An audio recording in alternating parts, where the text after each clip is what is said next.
Hola, bienvenidos a un episodio más de Abogacía Trabajando. Soy Rodrigo García y el día de hoy estaremos conversando con Vicente Duque, subcoordinador de la Comisión de Derecho Migratorio de la Barra Mexicana Colegio de Abogados, y con Miguel Jiménez, director de Fragom en México, sobre la obra colectiva que acaba de publicar la Barra Mexicana y Tirant Blanche sobre este manual de cumplimiento migratorio para empresas en México. Acompáñenme.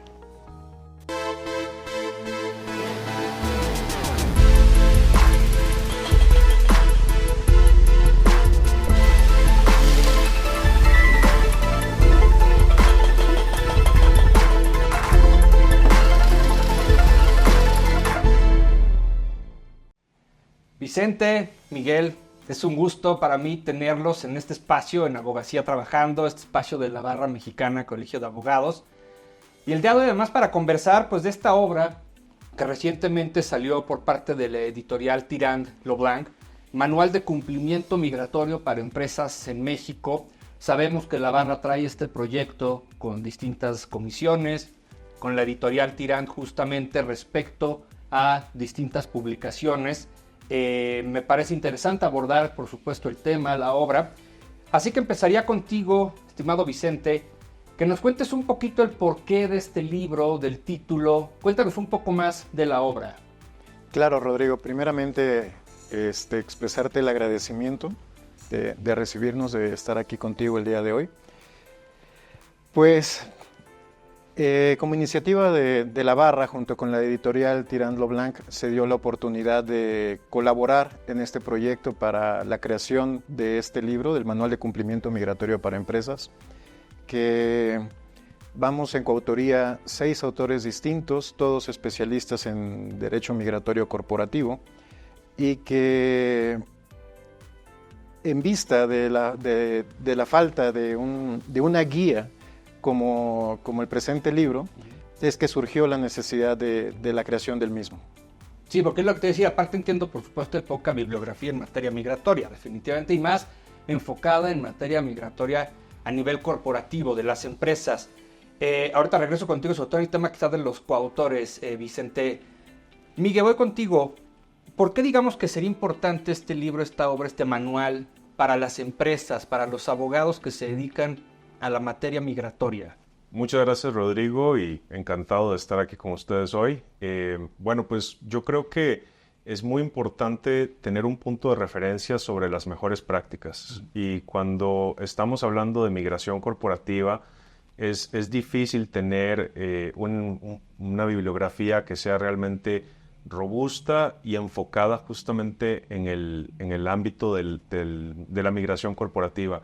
En realidad hay muchísimo trabajo sobre flujos migratorios, sobre historia de la migración, pero en fechas recientes hemos visto una necesidad de atender el tema de compliance migratorio desde el punto de vista de la empresa. Tener un proceso que sea proactivo y que le permita a las empresas entender cuáles son sus obligaciones, cuáles son las cosas que se pueden hacer, en qué tiempos, cuáles son los requisitos, cuánto toma tener, por ejemplo, a una persona extranjera en México cuando estamos hablando en el contexto de expansión de las empresas y de inversión. Es muy importante. Entonces, creo que es lectura obligada si nosotros estamos en el sector del negocio de la migración corporativa, un manual que esté justamente enfocado a la empresa, a la forma en la que ellos tienen que trabajar. Sí, coincido plenamente y me parece que aparte pues la lectura no se antoja nada pesada, nada difícil, se ve bastante fluido, digámoslo así, en la obra colectiva. Hablabas ya hace unos momentos, Vicente, de los coautores. Cuéntanos un poco qué abordaste tú en el libro, en el capitulado, más o menos qué contiene el libro también para que la gente pues, tenga este contexto. Sí, claro, yo tuve el honor de escribir el capitulado de los mecanismos legales de defensa, que sobre todo en esta materia hay mucho desconocimiento de qué es lo que ocurre, cómo nos podemos proteger frente a las autoridades.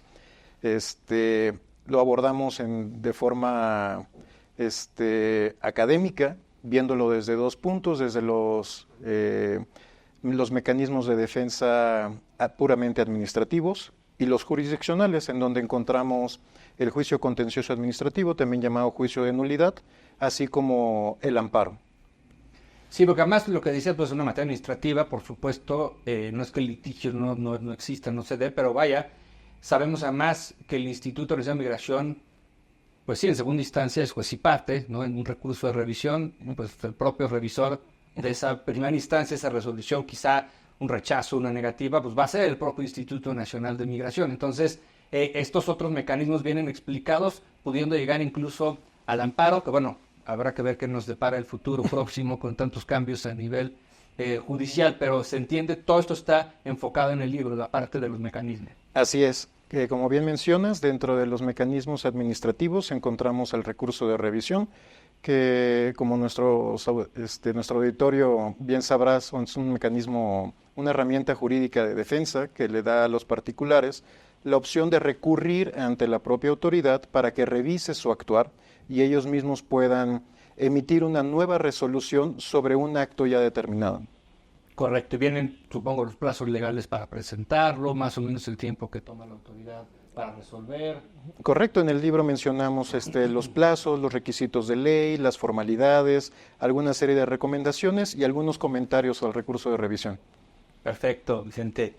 Miguel, entiendo que en tu caso abordaste un capítulo bastante interesante respecto, por supuesto, a toda esta tendencia en el ámbito corporativo, sí, por supuesto, en el ámbito de inversión, concretamente relacionado al famoso nearshoring y al TIMEC.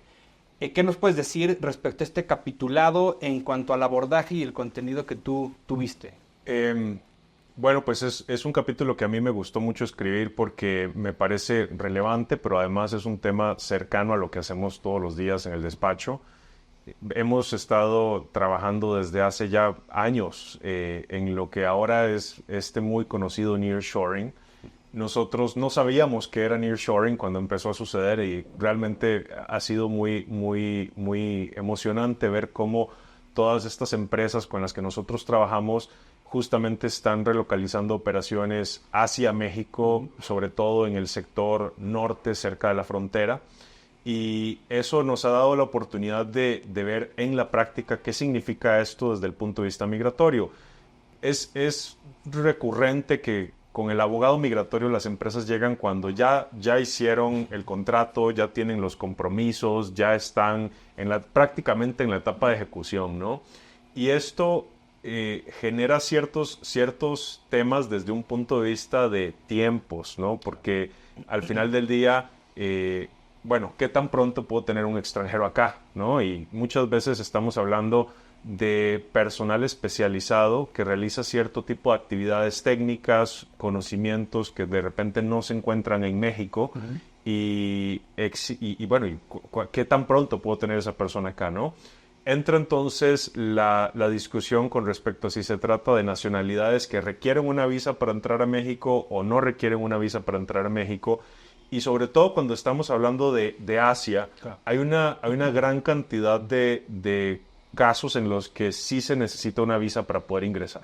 Entonces ya entramos en un primer momento en el que la empresa se enfrenta con la necesidad de tener que obtener una visa para que la persona pueda entrar a México.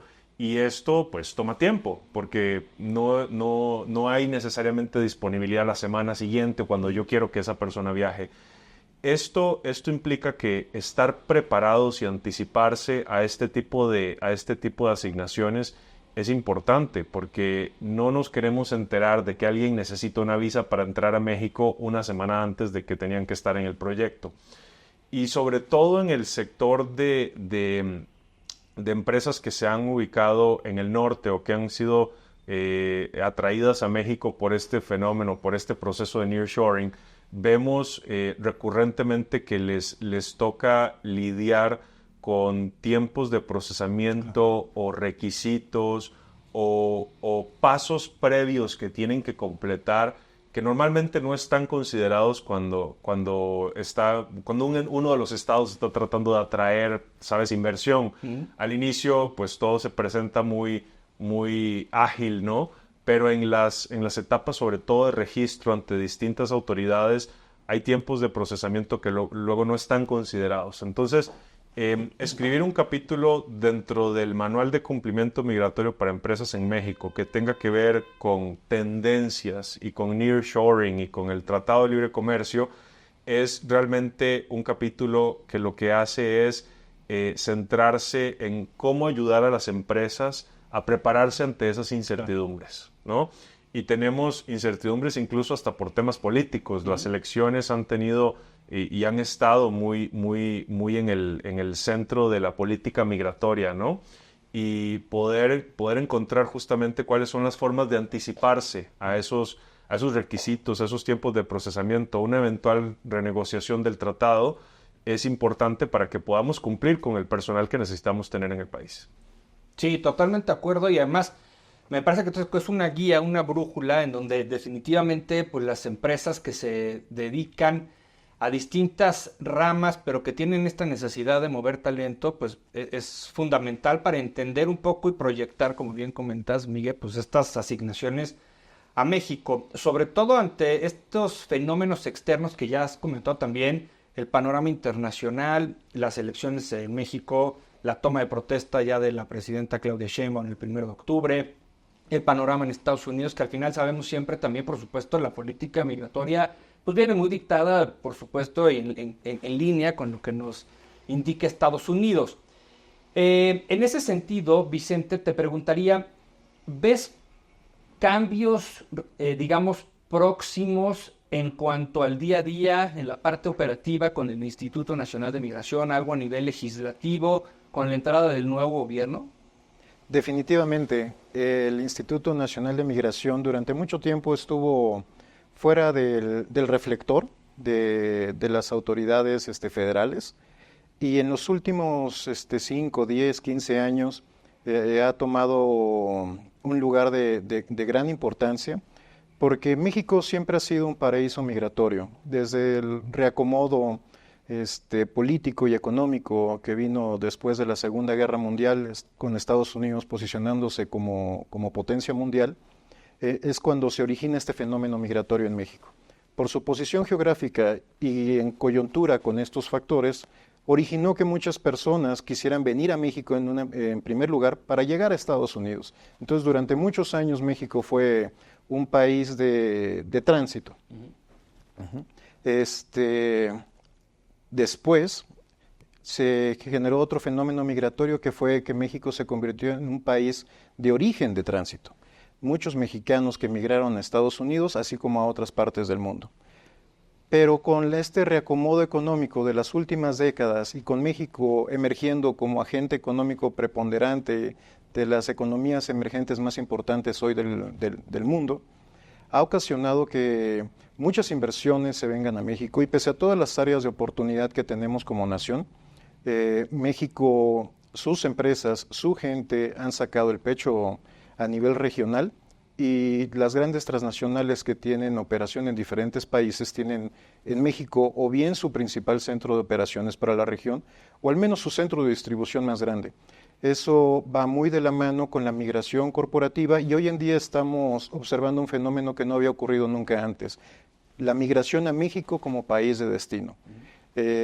Hoy en día, sobre todo en las ciudades más cosmopolitas del país, estamos viendo cómo hay muchas personas de diferentes nacionalidades que vienen a México inicialmente para trabajar, pero hoy en día ya están quedándose a vivir en México. Cada vez son mayores las cantidades de aplicaciones de residencia permanente, así como de naturalización. Y como bien mencionaste, habrá que ver, si bien ya Claudia Sheinbaum tomó posesión como presidenta de México, y si bien ya se anunció quién va a ser el próximo comisionado de migración, habrá que ver cuál es la política migratoria que viene aparejada. Y como bien mencionas, mucho dependerá de lo que ocurra con la política migratoria estadounidense. Entonces se vienen tiempos interesantes, el Instituto Nacional de Migración se está transformando, justamente en estos momentos está caminando hacia la digitalización de los procesos. Creo que esto es muy importante para que las empresas lo tengan en consideración, porque va a impactar en sus tiempos, en sus formas, porque la migración de los expatriados de las empresas tiene un impacto directo sobre su operación. Entonces, seguramente será muy beneficioso, Rodrigo. Y en esta parte de digitalización, ¿te refieres concretamente a que migración está realmente tratando de innovar en algo? Pues más bien pareciera que está copiando modelos de sistemas migratorios de otros países del mundo, como ocurre, por ejemplo, con procesos migratorios de Estados Unidos. Todavía no se encuentra una implementación tan adecuada, está dando sus primeros pasos hacia la digitalización, pero vemos con muy buenos ojos que ya hay un esfuerzo conciso para tratar de llegar a ese lugar para poder hacer de la migración corporativa algo mucho más ágil. Y me parece más, digo, porque si bien, por supuesto, el instituto ha estado en el foco, y concuerdo contigo, en distintas aristas, en distintos rubros, ¿no? Desafortunados hechos hace algunos años con el tema de la estación migratoria en Ciudad Juárez y demás. También creo que hay parte positiva dentro de este organismo federal. Me parece, por ejemplo, los tiempos actuales de respuesta por parte del instituto a nivel nacional y en general es algo que no se había visto tampoco en muchos años. Eso creo que hay que reconocerlo. Y en ese mismo sentido, y con esta parte de la transformación digital, Miguel, te preguntaría, entiendo que Migración, dentro de todo este tema de la transformación, ha trabajado y tiene ya implementados unos filtros migratorios autónomos en determinados aeropuertos. ¿Qué nos puedes platicar de eso?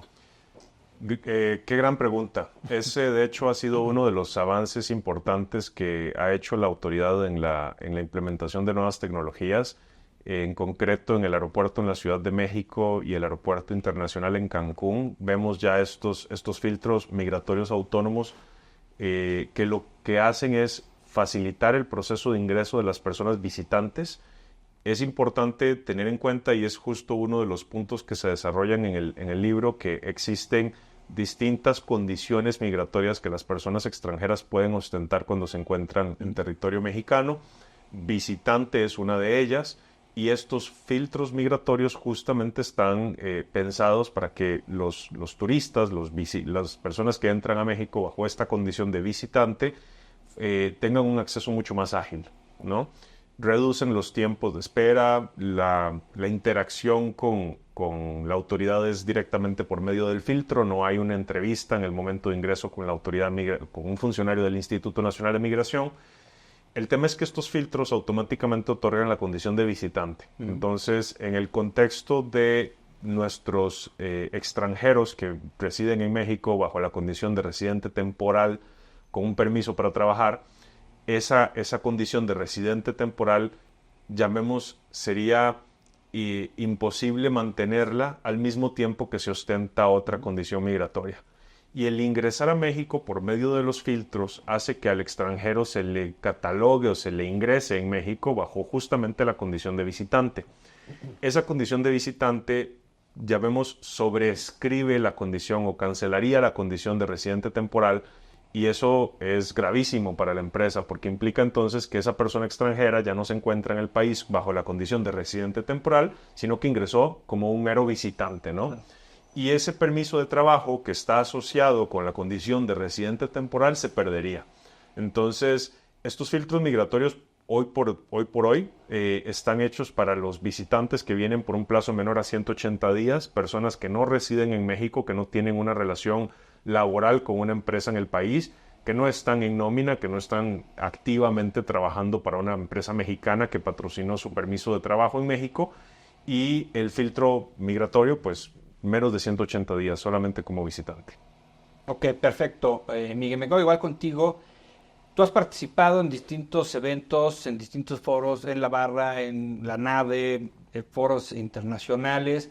Respecto al tema, sí, de la inversión, pero en concreto la industria de los semiconductores, que por supuesto México está haciendo y empieza a ser pues una mirada, digamos, para el mundo en el tema de los semiconductores, de los chips. ¿Qué nos puedes platicar y qué recomendaciones darías con base en el libro a estas empresas, digamos, que vienen a invertir a México en este sector? El libro es una guía, además tú mismo lo dijiste, se hace fácil su lectura porque no está escrito para abogados, está escrito de abogados para las empresas, ¿no? y eso quiere decir que su lectura se hace en términos muy prácticos, ¿no? Entonces, entender, por ejemplo, las condiciones migratorias que hablábamos hace rato, el requisito de la constancia de inscripción de empleador, los tiempos de procesamiento, los requisitos para dar de alta como empleador ante migración, son todos puntos básicos que se tienen que entender y conocer para poder incluso relacionarlos con otras autoridades y con otras dependencias que son las que te dan esos requisitos que te permiten registrarte ante migración. En el tema de semiconductores, yo creo que la recomendación que yo haría es informarse de estos requisitos, de los requerimientos por parte de migración, porque la industria está creciendo mucho y es un crecimiento muy acelerado, sobre todo por el efecto de la inversión que está haciendo Estados Unidos en el CHIPS Act. Y eso se derrama del lado de México, no solo en la posibilidad de producir semiconductores o elementos importantes para la cadena de suministro de los semiconductores del lado mexicano, sino también en la capacidad de México de proveer talento y personal justamente para esta industria. Entonces estamos hablando ya no solo de migración corporativa hacia México, que es este fenómeno que comentaba Vicente hace rato, sino también México como país exportador de talento, ¿no? Y qué tan rápido puedo hacer estos movimientos, qué tan rápido se puede mover una persona de un lado a otro, pues depende en gran medida de qué tan preparada está la empresa para poder justamente hacer estos trámites. Creo que sobre todo en el norte, donde hay una gran inversión en temas de industria y de tecnología y de semiconductores, ya vemos empresas específicamente del ramo de semiconductores en Tijuana, en Chihuahua y en Guadalajara. Creo que ese tiempo que les toma a ellas, pues contar con su constancia de inscripción de empleador, además la combinación de los tiempos de procesamiento de algunas oficinas de migración que pueden tomar un poquito más en resolver estos trámites versus la disponibilidad de citas para la etapa consular en lugares como Malasia o China, que es de donde vienen mucho estos capitales, hacen que en total, de inicio a fin, una persona extranjera pues no sea menos de, por lo poco, unos 3-4 meses entre la constancia de empleador, la obtención de la visa, la entrevista consular y el viaje a México. Entonces, son tiempos que las empresas tienen que considerar y asesorarse. Para eso estamos los abogados, tener conciencia de los requisitos y entender cómo una cosa se relaciona con otra. O sea, cómo, no sé, por ejemplo, la declaración anual de impuestos o las 3 declaraciones parciales ante el SAT, ¿no? Son un requisito para poder tener mi constancia ante migración, pero si eres una empresa de reciente creación, pues solamente tener esas declaraciones y darte de alta ya te va a llevar cierto tiempo, ¿no? Claro. Entonces, ¿cómo se relacionan todos estos pasos, estos requisitos y poder anticiparse para que en el Inter, por ejemplo, los extranjeros puedan viajar con una condición de visitante, que también esa es otra de las opciones que podemos revisar, es muy importante. Vicente, en esta misma línea, en el libro entiendo que otro de los coautores habla, por ejemplo, de un punto importantísimo que son las visitas de verificación. ¿Cómo funcionan estas visitas de verificación y qué impacto pueden tener en las compañías? Sí, claro, es un tema muy importante para las empresas que tienen relaciones contractuales con extranjeros en México, puesto que la ley prevé y faculta al Instituto Nacional de Migración para que se originen por 2 motivos. El primero es, de forma aleatoria, la autoridad acude a inspeccionar a las empresas de forma regular, pero también pueden originarse visitas por un tema en lo particular, primordialmente por un proceso migratorio. Y una visita de verificación por parte del Instituto Nacional de Migración, en ocasiones las compañías no le dan la seriedad debida porque quizá no es como una visita del SAT o del IMSS o de la Secretaría del Trabajo. pero una compañía que no acredita normal operación tiene un impacto mayúsculo con su personal expatriado. Porque al no acreditar normal operación, la compañía ya no puede promover trámites migratorios, lo cual salpica a todos sus expatriados vinculados, que ya les impediría, por ejemplo, renovar sus tarjetas de residente, no pueden promover nuevas autorizaciones de visa, no pueden actualizar su constancia de inscripción de empleador. Entonces es importantísimo darle la seriedad, y en caso de que no hayan acreditado la normal operación, hay que solucionarlo cuanto antes. Ok. Quisiera hacerte una pregunta final para posiblemente empezar con Miguel también. Vicente, ¿en dónde ya está disponible el libro? ¿Cómo lo podemos adquirir? Sí, claro, Rodrigo. Lo pueden encontrar directamente en la página de Tirant Loblanch. Está recién salido. Se salió a la venta hace algunos días. Y pueden ordenarlo directamente en línea. Es un trabajo que hemos hecho con mucho cuidado, con mucho esmero. Fue una experiencia muy grata. Escribir un libro o en coautoría es un viaje. Es un viaje con muchos retos, pero al final del día un viaje muy encantador. Es importante comentarte que al menos con el contenido de este libro no hay nada similar en el país ni en habla hispana. Entonces esto lo hace una herramienta muy valiosa. Es lectura indispensable para las empresas. Perfecto, Vicente, muchas gracias. Miguel, nos están quedando escasos 2 minutos. Quizá un último comentario respecto a qué podrían esperar las empresas justamente en el panorama nacional, por supuesto, a nivel inversión y a nivel movimiento de talento.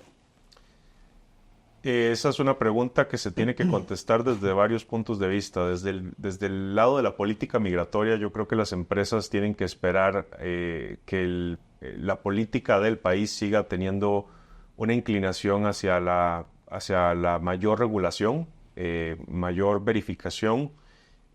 También creo que desde el punto de vista de tecnología podemos esperar que siga el instituto invirtiendo ampliamente en esta línea que mencionaba Vicente de automatizar y digitalizar procesos.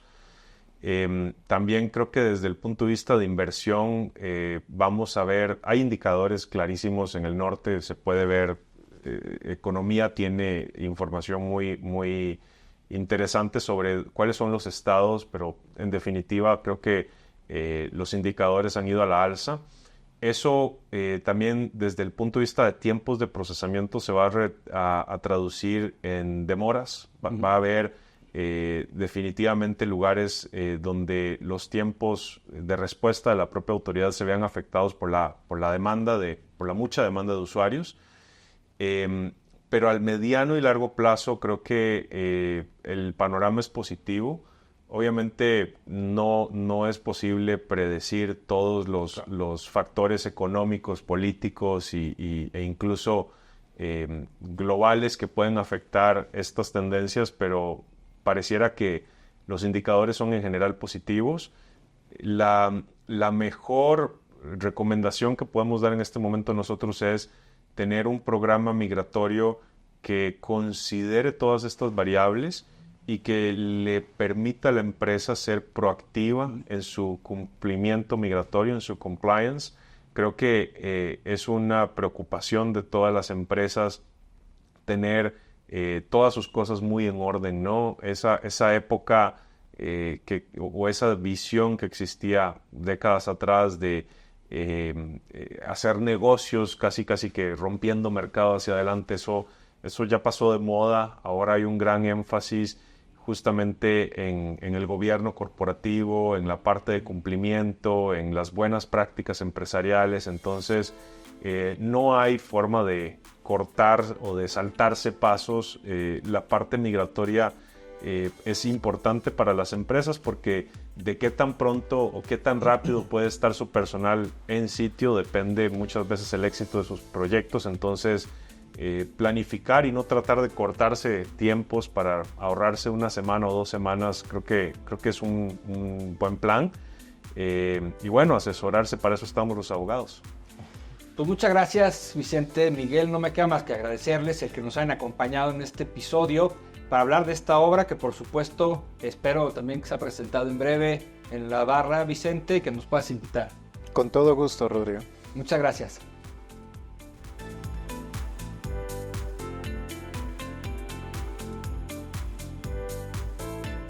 Muchas gracias por habernos acompañado a un episodio más de Abogacía Trabajando, con la presentación de esta obra colectiva, este manual de cumplimiento migratorio para empresas en México. Ya nos explicaban Vicente y Miguel un poco el contenido de este libro, el capitulado, todo lo que contiene y por supuesto un poco de la materia migratoria a nivel corporativo, este cumplimiento, qué esperar, qué posibles cambios vienen. Los espero en el siguiente episodio de Abogacía Trabajando.